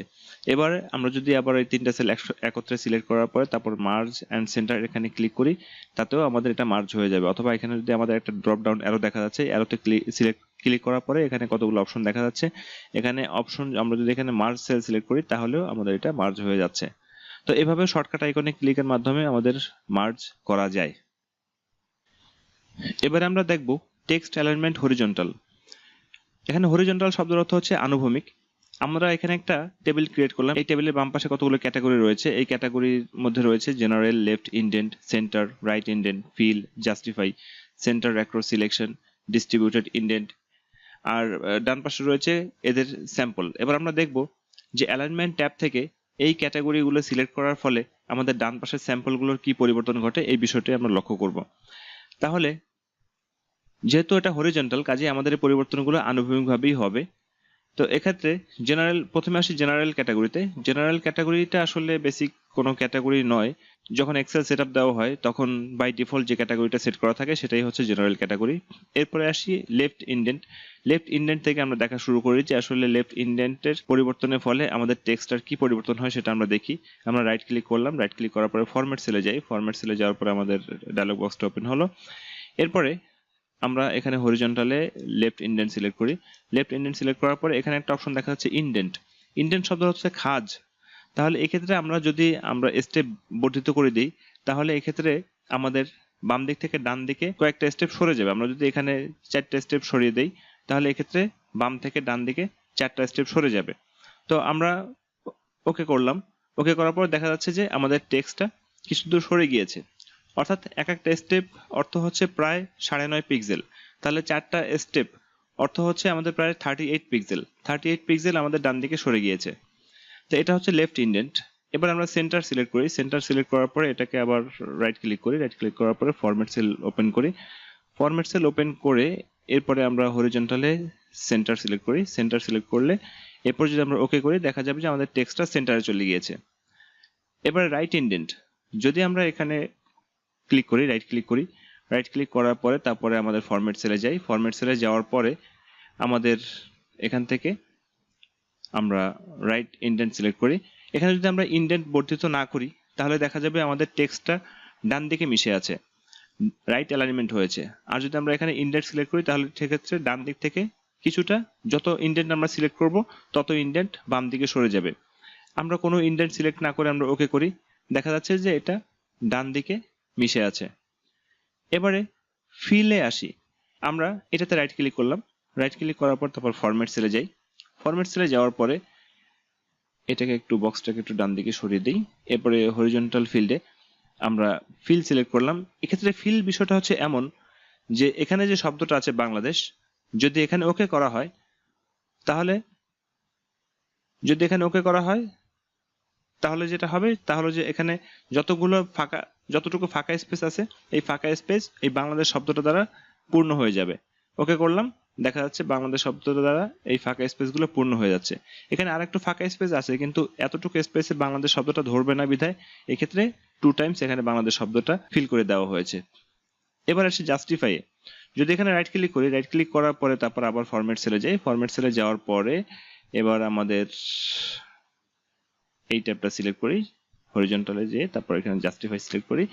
জাস্টিফাই সিলেক্ট করলে যেটা হবে এক্ষেত্রে ওকে করি। ওকে করলে দেখা যাবে যে এই টেক্সটটা র্যাপড হয়ে একটা সেলে চলে আসছে এবং চলে আসার পরে প্রত্যেকটা লাইন আমাদের জাস্টিফাই হয়েছে। তো এটা হলো জাস্টিফাই। আর centre across selection. Centre across সিলেকশনটা হচ্ছে এমন, কয়েকটা সেল সিলেক্ট করলাম আমরা এখানে কয়েকটা সেল সিলেক্ট করার পরে যদি রাইট ক্লিক করি, রাইট ক্লিক করার পর তারপর ফরম্যাট সেলে যাই। ফরম্যাট সেলে যাওয়ার পরে এরপরে যদি আমরা এখান থেকে সেন্টার অ্যাক্রস সিলেকশন সিলেক্ট করে দিই তাহলে ওকে করলাম। ওকে করলে দেখা যাবে যে আমাদের বাংলাদেশ শব্দটা ঠিক মাঝামাঝি চলে গিয়েছে। এখানে একটা ব্যাপার, মার্জ এবং এই সেন্টার অ্যাক্রস সিলেকশন এটার মধ্যে পার্থক্য হচ্ছে এই যে যখন আমাদের মার্জ করা হয় তখন যতগুলো সেল সিলেক্ট করা হবে সমস্ত সেলগুলো মিলে একটা সেলে পরিণত হয়ে যাবে। কিন্তু সেন্টার অ্যাক্রস সিলেকশন যখন হবে তাহলে সেলগুলো মার্জ হবে না ঠিকই, কিন্তু এখানে যে শব্দটা আমরা সেন্টার অ্যাক্রস সিলেকশন করতে চাই সেই শব্দটা ঠিকই মাঝখানে চলে যাবে। এরপরে আসি ডিস্ট্রিবিউটেড ইন্ডেন্ট। এটাতে রাইট ক্লিক করলাম। রাইট ক্লিক করার পরে ফরম্যাট সেলে যাই। ফরম্যাট সেলে যাওয়ার পরে এরপরে ডিস্ট্রিবিউটেড ইন্ডেন্ট ক্লিক করি। আমরা হরিজন্টাল থেকে ডিস্ট্রিবিউটেড ইন্ডেন্ট ক্লিক করি। তাহলে এখানে ডিস্ট্রিবিউটেড ইন্ডেন্ট ক্লিক করার পরে এখানে আমাদের জাস্টিফাই যেভাবে ছিল এটাও তদ্রূপ জাস্টিফাই হবে ঠিকই, কিন্তু এখানে একটা পার্থক্য, আমাদের এখানে যখন আওয়ার কান্ট্রি লিখেছি এই পর্যন্ত শেষ হয়ে গিয়েছে, কিন্তু এখানে যদি আমরা ওকে করি তাহলে আওয়ার কান্ট্রি এই শব্দটাকেও এক্সেল জাস্টিফাই করে দিচ্ছে। এটাই হচ্ছে ডিস্ট্রিবিউটেড ইন্ডেন্ট এবং জাস্টিফাইয়ের মধ্যে মূল পার্থক্য। এবারে আসা যাক ওরিয়েন্টেশনে। দেখি ওরিয়েন্টেশন কি। এক্সেলের ক্ষেত্রে ওরিয়েন্টেশন হচ্ছে কোনো টেক্সটের ডিরেকশন বা কোনো টেক্সটকে কত ডিগ্রি অ্যাঙ্গেলে আমরা রাখতে চাই, এই বিষয়টা হচ্ছে ওরিয়েন্টেশন। তো দেখি আমরা এখানে একটা শব্দ লিখলাম ঢাকা। এই ঢাকা শব্দটার আমরা ওরিয়েন্টেশন করতে চাই। তো আমরা এইটার উপরে এই সেলটাতে রাইট ক্লিক করলাম। রাইট ক্লিক করার পরে ফরম্যাট সেলে যাই। ফরম্যাট সেলে যাওয়ার পরে এখানে আমাদের একটা অপশন আসছে ওরিয়েন্টেশন। এখানে যদি আমরা 45 ডিগ্রি সিলেক্ট করে দিই, 45 ডিগ্রি সিলেক্ট করলাম, 45 ডিগ্রি সিলেক্ট করার পরে এরপর যদি আমরা ওকে করি তাহলে দেখা যাচ্ছে ঢাকা শব্দটা 45 ডিগ্রি অ্যাঙ্গেলে ঘুরে গিয়েছে। আবার যদি এখানে আমরা কাস্টম ওরিয়েন্টেশন দেই, এখানে আমরা ইচ্ছা মতো লিখে দিতে পারি। এখানে যদি আমরা 58 ডিগ্রি দিলাম তাহলে এখানে ওকে করলে এখানে আমাদের 58 ডিগ্রি অ্যাঙ্গেলে ঢাকা শব্দটা চলে আসছে। এটাই হলো ওরিয়েন্টেশন। এবার আমরা একটু দেখি ভার্টিক্যাল টেক্সট অ্যালাইনমেন্টটা কি, এই বিষয়টা নিয়ে একটু আলোচনা করি। আমরা একটু স্ক্রল করে নিচের দিকে আসি। আমরা এখানে ভার্টিক্যাল টেক্সট অ্যালাইনমেন্টের কিছু ক্যাটাগরি লিখেছি, সেগুলো হচ্ছে যে টপ, সেন্টার, বটম, জাস্টিফাই এবং ডিস্ট্রিবিউটেড। এবং তার একটা স্যাম্পল লিখেছি। স্যাম্পলটা হচ্ছে যে Bangladesh is a very beautiful country, এই লেখাটা লিখেছি এই সেলটাতে। এবার আমরা এই সেলটাতে রাইট ক্লিক করি, রাইট ক্লিক করার পরে ফরম্যাট সেলে যাই। ফরম্যাট সেলে যাওয়ার পরে এরপরে দেখি আমাদের যে ভার্টিক্যাল, এই ভার্টিক্যাল এখানে যদি আমরা টপ সিলেক্ট করা আছে, যদি আমরা এখানে সেন্টার সিলেক্ট করি তাহলে দেখা যাবে যে আমাদের এই টেক্সটটা সেন্টারে চলে গিয়েছে, ভার্টিক্যাল দিক থেকে সেন্টারে চলে গিয়েছে। আবার আমরা এটাতে রাইট ক্লিক করলাম, রাইট ক্লিক করার পর ফরম্যাট সেলে যাই। ফরম্যাট সেলে যাওয়ার পরে এরপরে যদি আমরা বটম সিলেক্ট করি তাহলে দেখা যাবে যে আমাদের টেক্সটটা বটমে চলে গিয়েছে। ওকে করি, ব্যাস আমাদের টেক্সটটা দেখা যাচ্ছে বটমে চলে গিয়েছে। এরপরে যদি জাস্টিফাই করতে হয় তাহলে আমরা এটাকে আবার রাইট ক্লিক করি, রাইট ক্লিক করে ফরম্যাট সেলে যাই। ফরম্যাট সেলে যেতে হলে যেহেতু এটা ভার্টিক্যাল জাস্টিফাই, কাজেই আমাদের টেক্সটটাকে ওরিয়েন্টেশন করে নিতে হবে। এই টেক্সটটাকে যদি আমরা 90 ডিগ্রি ওরিয়েন্টেশন করে নিই, 90 ডিগ্রি ওরিয়েন্টেশন করার পরে এরপরে যদি আমরা এখানে জাস্টিফাই করি তাহলে দেখা যাবে যে এটা ভার্টিক্যালি জাস্টিফাই হয়ে গিয়েছে, যে Bangladesh is a very beautiful country, justify হয়ে গিয়েছে। আবার এটাকে রাইট ক্লিক করি, রাইট ক্লিক করে এবার আমরা ডিস্ট্রিবিউট করতে চাই, তাহলে ফরম্যাট সেলে যাই। ফরম্যাট সেলে যাওয়ার পরে এরপরে আমাদের ভার্টিক্যাল টেক্সট অ্যালাইনমেন্টে আসি, তারপরে ডিস্ট্রিবিউটেড ক্লিক করি। ডিস্ট্রিবিউটেড ক্লিক করার পরে তারপরে যখন আমরা ওকে করব তাহলে দেখা যাচ্ছে যে আমাদের এক্ষেত্রে টেক্সটটা ডিস্ট্রিবিউটেড হয়ে গিয়েছে। এটাই হলো আমাদের টেক্সট অ্যালাইনমেন্টের ভার্টিক্যাল ক্যাটাগরি। তো আশা করছি আপনারা বিষয়টা সবাই বুঝতে পেরেছেন। এছাড়াও এখানে কিছু শর্টকাট আইকন রয়েছে, এই শর্টকাট আইকনগুলো ক্লিক করার মাধ্যমেও আমরা এত সময় যে ফরম্যাটিংগুলো শিখলাম অ্যালাইনমেন্ট ট্যাবের মধ্যে, এই ফরম্যাটিংগুলোর কিছু অংশ এই শর্টকাট আইকনে ক্লিক করার মাধ্যমে করা যায়। তো আমরা এখানে একটা শব্দ লিখি, যেমন ঢাকা, এটাকে আমরা লিখলাম, এটাকে আমরা এই শর্টকাট আইকনের মাধ্যমে কিছু পরিবর্তন করি। যেমন এটা হচ্ছে আমাদের ভার্টিক্যাল থেকে মিডল অ্যালাইন, এটাকে ক্লিক করলে মিডলে চলে আসলো, এটা টপ অ্যালাইনমেন্ট, এটা এখানে ক্লিক করলে আমাদের টপে চলে আসলো। আবার এটা হচ্ছে লেফট অ্যালাইনমেন্ট, এটা তো এমনি লেফটে আছে, এবং তারপরে যেটা যদি ক্লিক করি এটা হচ্ছে সেন্ট্রাল অ্যালাইনমেন্ট, এটা সেন্টারে চলে আসলো। এটা হচ্ছে রাইট অ্যালাইনমেন্ট, এখান থেকে রাইট অ্যালাইনমেন্ট করা যায়। আবার এটা হচ্ছে ওরিয়েন্টেশন, এই ওরিয়েন্টেশন ক্লিক করার মাধ্যমে বিভিন্ন অ্যাঙ্গেল পরিবর্তন করা যায়। তারপরে এগুলো হচ্ছে ইনক্রিজ ইনডেন্ট, ডিক্রিজ ইনডেন্ট, এগুলো ক্লিক করার মাধ্যমে ইনডেন্ট বৃদ্ধি করা যায় বা ইনডেন্ট হ্রাস করা যায়। এগুলো হচ্ছে আমাদের কিছু শর্টকাট কমান্ড যেগুলো আমরা এত সময় ধরে শিখে আসছি। তো অ্যালাইনমেন্ট ট্যাবের মাধ্যমে যে ফরম্যাটিং, সে ফরম্যাটিং গুলো মোটামুটি এই পর্যন্তই। এরপরে আমরা শিখবো ফন্ট ট্যাবের মধ্যে যে সমস্ত ফরম্যাটিং গুলো রয়েছে, এই ফন্ট ট্যাবের মধ্যে ফরম্যাটিং গুলো আমরা ভালোভাবে আয়ত্ত করার চেষ্টা করব।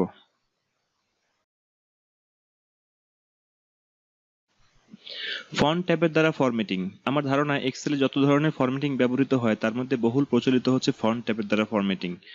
তো এখানে আমরা একটা এক্সাম্পল ক্রিয়েট করেছি, এই এক্সাম্পলের মধ্যে আমরা কতগুলো ফরম্যাট করে রেখেছি বি নাম্বার কলামে। এই ফরম্যাটিং গুলো আমরা কিভাবে করতে পারি, এই সি নাম্বার কলামে আমাদের জেনারেল ফরম্যাট অ্যাক্টিভ আছে, এটাকে কিভাবে আমরা বি নাম্বার কলামে যে ফরম্যাটিং আছে এভাবে করতে পারি সেই বিষয়টা আমরা দেখব। তো প্রথমে আমরা যেটা চেঞ্জ করবো সেটা হচ্ছে font, font style, font size, colour এবং আন্ডারলাইন। এই বিষয়গুলো আমরা বি3 নাম্বার সেলে আমরা লিখে রেখেছি, আর সি3 নাম্বার সেলে আমরা এই বিষয়টা পরিবর্তন করে ওইভাবে করার চেষ্টা করব।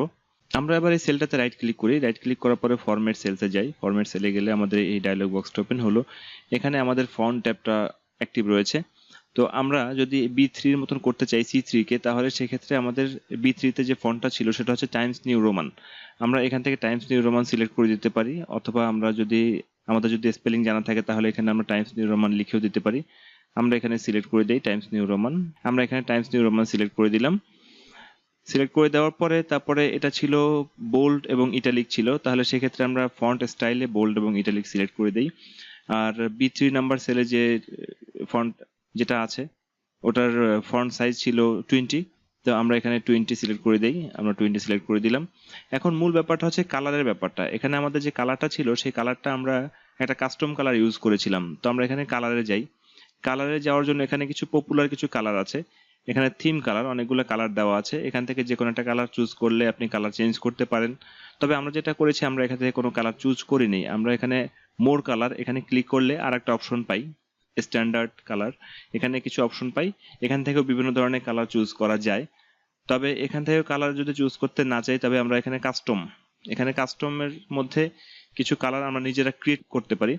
এখানে আমাদের তিনটা মৌলিক বর্ণ দেখা যাচ্ছে, RGB, রেড, গ্রিন, ব্লু। এগুলো হচ্ছে আমাদের মৌলিক বর্ণ। এই মৌলিক বর্ণগুলোকে বিভিন্ন অনুপাতে মিশিয়ে আমাদের যে কোনো বর্ণ তৈরি করা যায়। এখানে আপনি দেখুন R0 শো করছে। এখান থেকে যদি আপনি ক্লিক করে আস্তে আস্তে বাড়াতে পারেন, তো R0 থেকে 255 পর্যন্ত লেখা যায়। আর গ্রিনটাও 0 থেকে 255 পয়েন্টস পর্যন্ত বৃদ্ধি করা যায়। আর ব্লুটাও 0 থেকে 255 পয়েন্টস পর্যন্ত বৃদ্ধি করা যায়। তো সেই ক্ষেত্রে দেখা যাচ্ছে যে রেড 0 থেকে 255, দ্যাট মিনস এই 256 ইউনিট বৃদ্ধি করা যাচ্ছে রেড।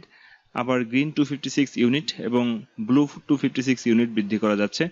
তো এক্ষেত্রে যদি আমরা এগুলো হিসাব করে দেখি, গুণ করে দেখি, তাহলে 256 ইন্টু 256 ইন্টু 256, তাহলে দেখা যাচ্ছে যে 1,67,77,216 প্রকারের কালার তৈরি করা যায় এই কাস্টম কালার থেকে। তো আমরা যে কালারটা তৈরি করেছি সে কালারটা হচ্ছে রেড ছিল আমাদের 10, আর আমাদের গ্রিন ছিল 100, আর ব্লু ছিল আমাদের 110। এখানে একটা জিনিস লক্ষ্য করুন যে এখানে আমাদের এটা হচ্ছে কারেন্ট কালার, অর্থাৎ যে কালারটা বর্তমানে ছিল, এখানে যে কালারটা শো করছিল সেই কালারটা হচ্ছে এই কালারটা। আর নিউ কালার হচ্ছে এইটা, অর্থাৎ যে কালারটা আমরা নতুন তৈরি করলাম এই কালারটাই হচ্ছে আমাদের নিউ কালার। তো আমরা যদি এবার ওকে করি, ওকে করলে দেখা যাচ্ছে যে আমাদের এই কালারটা আমাদের এখানে প্রিভিউতে ওই কালারটাই শো করছে। আবার এখানে আন্ডারলাইন ছিল, এখানে আমরা এই ড্রপ ডাউন অ্যারোতে ক্লিক করলে এখানে আমরা কয়েক প্রকার আন্ডারলাইন পাবো। তো এখান থেকে যদি আমরা এই ডাবল আন্ডারলাইন সিলেক্ট করি তাহলে আমাদের এখানে ডাবল আন্ডারলাইন হয়ে গেল। এবার আমরা ওকে করি, তাহলে দেখা যাচ্ছে যে আমাদের ফন্ট স্টাইল, সাইজ, কালার এবং আন্ডারলাইন সবগুলো ওই B3 এর মতন হয়ে গিয়েছে। তো ওকে করি, ব্যাস দেখা গেল সব B3 এর মতন হয়েছে। এবারে আমরা দেখব স্ট্রাইক থ্রো। স্ট্রাইক শব্দের অর্থ হচ্ছে ধর্মঘট, আর থ্রো শব্দের অর্থ হচ্ছে উপর দিয়ে বা মধ্য দিয়ে। তো সেই ক্ষেত্রে আমাদের স্ট্রাইক থ্রো শব্দটা দ্বারা যেটা বোঝাচ্ছে, আমি জানি না এক্স্যাক্টলি আসলে এক্সেল স্ট্রাইক থ্রো দ্বারা কি বোঝাচ্ছে। তবে কোনো একটা সেন্টেন্স বা কোনো একটা ওয়ার্ডের উপর যদি স্ট্রাইক থ্রো প্রয়োগ করা হয় তাহলে সেক্ষেত্রে দেখা যায় যে ওই সেন্টেন্স বা ওই ওয়ার্ডের উপর দিয়ে একটা কাটা চিহ্ন শো করে। তো এক্ষেত্রে আমরা দেখি আমাদের C4 নাম্বার সেলে একটা লেখা আছে বাংলাদেশ। এই সেলটাকে আমরা B4 নাম্বার সেলের মতো করে পরিবর্তন করতে চাই। তো এটাতে রাইট ক্লিক করি, রাইট ক্লিক করার পরে ফরম্যাট সেলে যাই। ফরম্যাট সেলে যাওয়ার পরে যে এখানে আমাদের ফন্ট ট্যাবটা সিলেক্ট করা আছে, আমাদের এই ফন্ট ট্যাবে যাওয়ার পরে এখানে একটা স্ট্রাইক থ্রো, এই স্ট্রাইক থ্রো এটাকে যদি আমরা একটা টিক চিহ্ন করে দিই, তারপর যদি ওকে করি, দেখা যাচ্ছে যে আমাদের স্ট্রাইক থ্রো হয়ে গিয়েছে, অর্থাৎ আমাদের বাংলাদেশ শব্দটার উপর দিয়ে একটা কাটা চিহ্ন চলে আসছে। এটাই হলো স্ট্রাইক থ্রো। এবারে আমরা দেখব সুপারস্ক্রিপ্ট। সুপারস্ক্রিপ্ট কিভাবে লেখা যায়। কোন একটা ডিজিটকে পাওয়ার আকারে লেখাটাই হচ্ছে সুপারস্ক্রিপ্ট। এখানে A এবং 2, এখানে আমাদের দুটো ক্যারেক্টার লেখা আছে। তো এখানে আমাদের 2টাকে কিভাবে আমাদের A এর উপরে পাওয়ার আকারে লেখা যায় আমরা সেই বিষয়টা দেখব। এই বিষয়টা হচ্ছে সুপারস্ক্রিপ্ট। তো আমরা এখানে শুধু 2কে সিলেক্ট করি। 2কে সিলেক্ট করার পরে আমরা এখানে ফন্ট ট্যাব এই অংশে যাই। এখানে যাওয়ার পর আমরা যখন এখানে সুপারস্ক্রিপ্ট এখানে ক্লিক করে দিব, তারপর যদি ওকে করি, তাহলে দেখা যাচ্ছে যে আমাদের এখানে 2টা পাওয়ার আকারে চলে আসছে, অর্থাৎ এখানে A স্কোয়ার আকারে হয়ে গিয়েছে। এটাই হচ্ছে আমাদের সুপারস্ক্রিপ্ট। এবারে দেখি আমরা সাবস্ক্রিপ্ট কি। সাবস্ক্রিপ্ট হচ্ছে কোনো একটা ডিজিটকে বা কোনো একটা ক্যারেক্টারকে সাফিক্স আকারে লেখা, অর্থাৎ একটু নিচের দিকে লেখাটাই হচ্ছে সাবস্ক্রিপ্ট। তো আমরা জানি পানির সংকেত হচ্ছে H2O, এখানে 2টাকে সাফিক্স আকারে লেখা হয়, অর্থাৎ একটু নিচে লেখা হয়।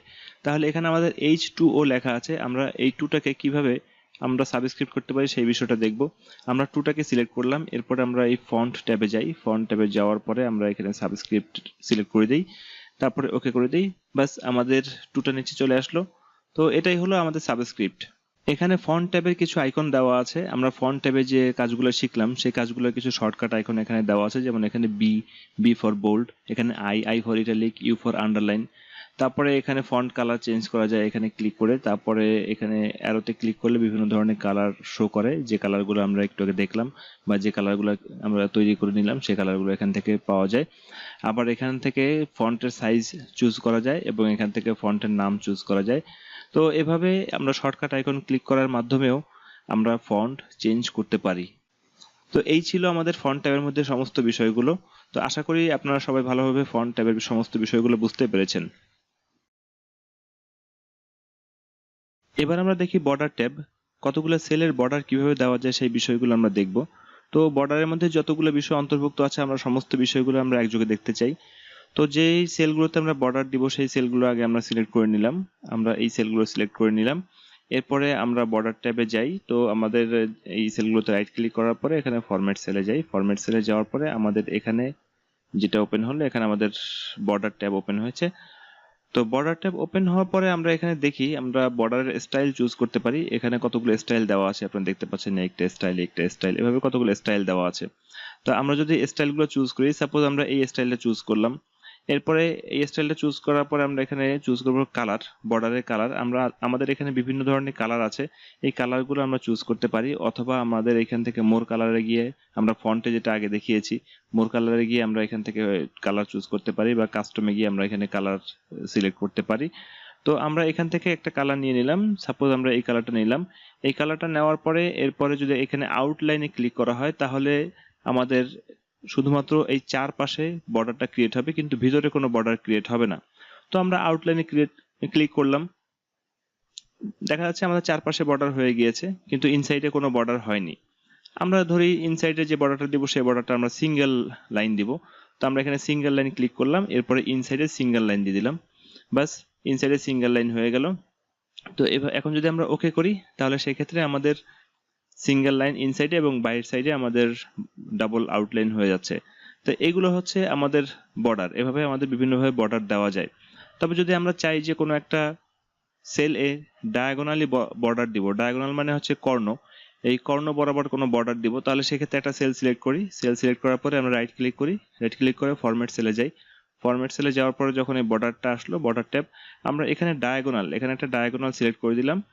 এবং ডায়াগোনাল সিলেক্ট করার জন্য আমাদের এখান থেকে আগে স্টাইল চুজ করে আসতে হবে। স্টাইল চুজ করে তারপর আমরা ডায়াগোনাল সিলেক্ট করে দিলাম, এরপরে ওকে করি, তাহলে দেখা যাচ্ছে আমাদের ডায়াগোনাল বরাবর একটা বর্ডার হয়ে গিয়েছে। এটাও একটা বর্ডার, ডায়াগোনাল বরাবর বর্ডার। অথবা যদি আমরা চাই যে আর একটা সেল সিলেক্ট করলাম, রাইট ক্লিক করলাম, ফরম্যাট সেলে যাই, এই ডায়াগোনালটাকে বলা হয় মেইন ডায়াগোনাল এবং এই ডায়াগোনালটাকে বলা হয় অফ ডায়াগোনাল। তো যদি মেইন ডায়াগোনালটা ক্লিক করি তারপর যদি ওকে করি তাহলে দেখা যাচ্ছে মেইন ডায়াগোনাল বরাবর একটা বর্ডার ক্রিয়েট হয়ে গিয়েছে। তো এটাই ছিল আমাদের বর্ডারের মধ্যে সবকিছু। তো আশা করি আপনারা বর্ডারের সমস্ত বিষয়গুলো বুঝতে পেরেছেন এবং বর্ডারের সমস্ত বিষয়গুলো নিজেরা করতে পারবেন।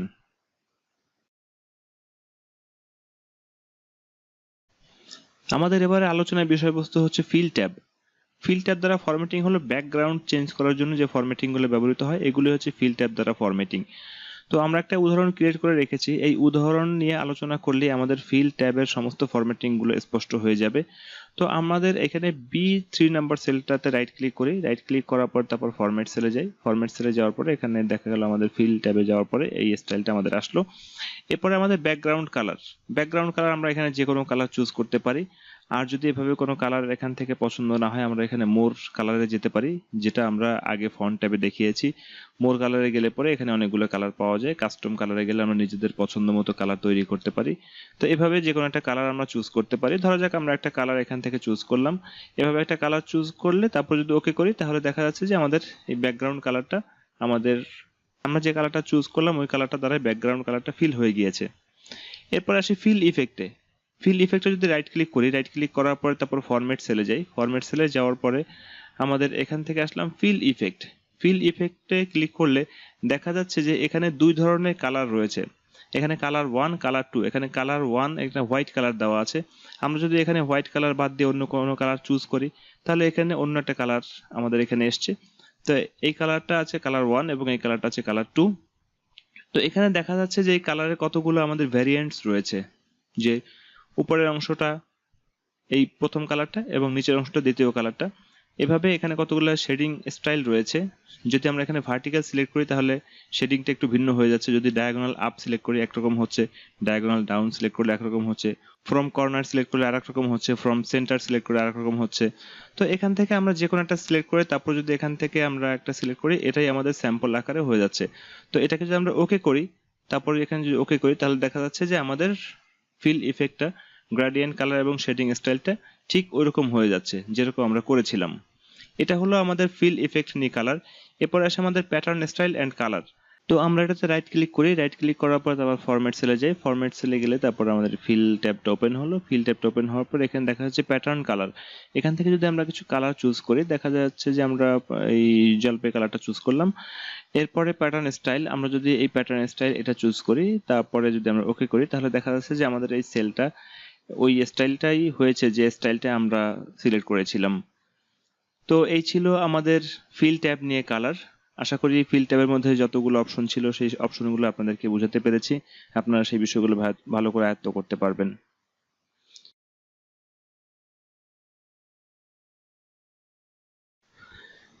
আমরা এবার আলোচনা করব ফরম্যাটিং এর সর্বশেষ ট্যাব প্রোটেকশন ট্যাব নিয়ে আলোচনা করব।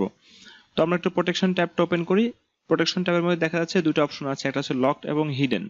আমরা এখানে 4টে ক্যাটাগরি করে রেখেছি, যে একটা হচ্ছে লকড অ্যান্ড হিডেন, একটা হচ্ছে আনলকড অ্যান্ড হিডেন, আর একটা হচ্ছে লকড অ্যান্ড আনহাইড, আর একটা হচ্ছে আনলকড অ্যান্ড আনহাইড।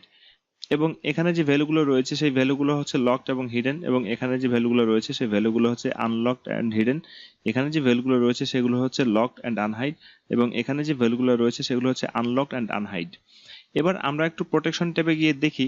প্রোটেকশন ট্যাবে নিচে একটা কথা লেখা রয়েছে, locking cells or hiding formulas has no effect until you protect the worksheet, review tab, changes group, protect sheet button.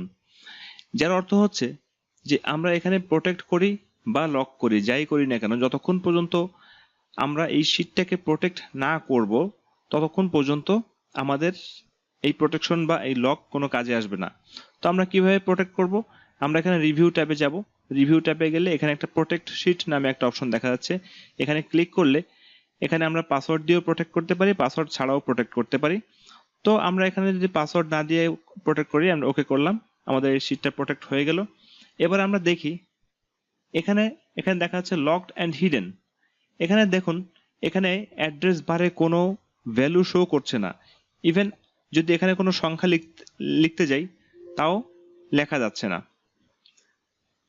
কিন্তু এখানে হচ্ছে আনলকড অ্যান্ড হিডেন, এখানে দেখেন এখানেও কোনো ভ্যালু দেখা যাচ্ছে না, বাট এখানে যদি আমি কোনো ভ্যালু লিখতে যাই সেখানে আমার লেখার পারমিশন দিচ্ছে এক্সেল।